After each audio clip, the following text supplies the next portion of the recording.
अरुणाचल प्रदेश के तवांग में सरहद पर हुई भारत चीन की झड़प के बाद देश में राजनीतिक दलों की सियासत भी चरम पर है। विपक्ष लगातार केंद्र सरकार पर हमला बोल रहा है। वहीं इसी बीच राहुल गांधी के बयान पर अब नया विवाद खड़ा हो गया है। दरअसल बीते दिन चीन को लेकर राहुल गांधी ने मोदी सरकार को चेतावनी देते हुए निशाना साधा था। राहुल ने कहा था कि अरुणाचल में चीन हमारे सैनिकों को पीट रहा है, वो युद्ध की तैयारी कर रहा है, लेकिन हमारी सरकार कुछ नहीं कर रही। वहीं उनके इस बयान के बाद अब बीजेपी नेताओं ने राहुल गांधी की आलोचना शुरू कर दी है।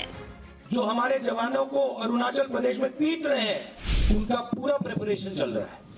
सबसे पहले शनिवार को बीजेपी ने एक प्रेस कॉन्फ्रेंस करते हुए राहुल गांधी पर जमकर निशाना साधा। बीजेपी प्रवक्ता गौरव भाटिया ने कहा कि एक भारतीय होने के नाते हमें भारत की सेना पर गर्व है। हमारी सेना हमारा गुरूर है। जो जवान सीमा पर चीन की सेना को पीट रहे हैं, उनको अपनी ताकत दिखा रहे हैं। उस समय पर भारत के जयचंद यानी राहुल गांधी हमारी सेना का मनोबल तोड़ने का काम क्यों कर रहे हैं। बीजेपी प्रवक्ता ने आगे कहा कि मैं राहुल गांधी को बता दूं कि ये 1962 वाला भारत नहीं है। भारत की 1 इंच भूमि ना किसी के कब्जे में है और ना किसी में इतनी हिम्मत है कि वो इसे कब्जा ले। विश्व की सबसे वीर सेना हमारे पास है।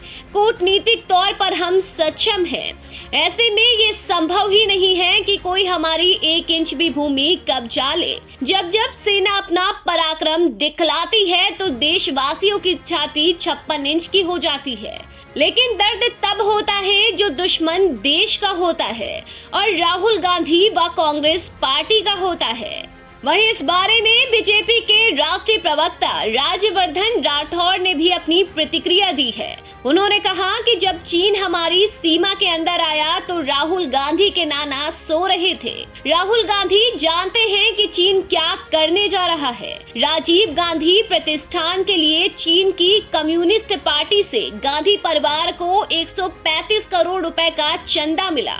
उन्होंने कहा कि मोदी सरकार ने सेना को खुली छूट दे दी है। अगर राहुल गांधी भारतीय सेना के बारे में नहीं जानते हैं तो मत बोलिए। भारत सुरक्षित और सुरक्षित हाथों में है, जिसकी वजह से कांग्रेस के पेट में अब दर्द हो रहा है। राठौड़ ने कहा कि भारतीय सेना आज पूरी तरह से तैयार है। अब राहुल गांधी के नाना जी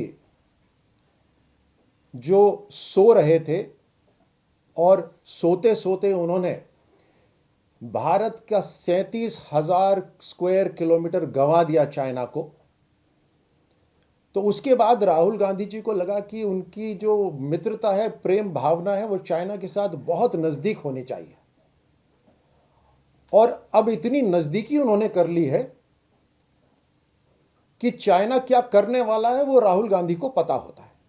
तवांग विवाद पर राहुल गांधी के बयान पर राजनीतिक दलों के बीच छिड़े वाद विवाद पर अब आरजेडी नेता मनोज झा भी कूद पड़े हैं। मनोज झा ने कांग्रेस का समर्थन करते हुए कहा कि सवाल करना क्या गुनाह है। 2 दिन पहले सुब्रमण्यम स्वामी ने अपनी चिंता व्यक्त की थी। वो तो बीजेपी के हैं। आखिर सरकार को इस मामले में जवाब देना ही होगा और बीजेपी सत्ता में है, इसलिए सीमा की स्थिति स्पष्ट करना उसका काम है, ना कि विपक्ष का। The very fact that what Rahul ji pointed out, day for yesterday, Subramanian Swami ji pointed out, he belongs to BJP. Even Honorable Defence Minister's statements, if you follow in last 2 years, that gives you enough hint that even he is worried. The government is also worried, but they hide it. What worries us as a citizen of this country, how can we forget what happened in Galwan? How can we forget that there are evidences of semi-permanent structures being created inside in violation of the border? Now, we stand with the Jawans.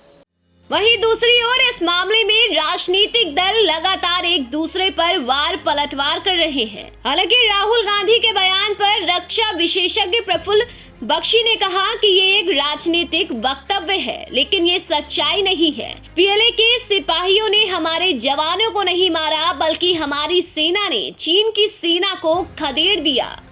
Why people think that Indian Army is not ready is that we are not making any aggressive move.